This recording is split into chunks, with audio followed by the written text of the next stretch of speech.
back to school with kidglo English. 10 daily school phrases for students to use in English. Don't forget to subscribe the channel. Good morning, teacher. Good morning, teacher. May I come in? May I come in? Can I go to the bathroom, please? Can I go to the bathroom, please? I don't understand. I don't understand. Can you help me, please? Can you help me, please?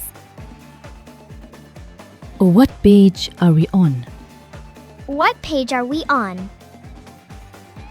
I forgot my homework. I forgot my homework.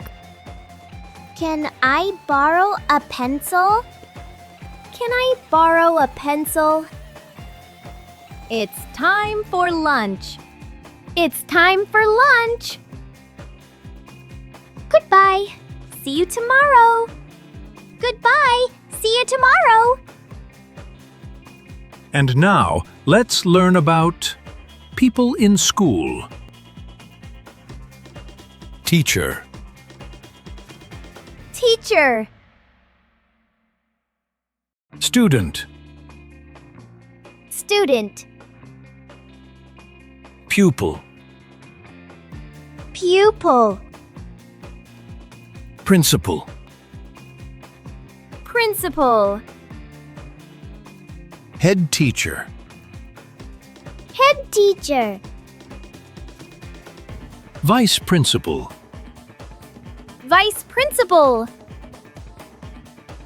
Librarian. Librarian. Cleaner. Cleaner. Coach. Coach. School nurse. School nurse. Bus driver. Bus driver.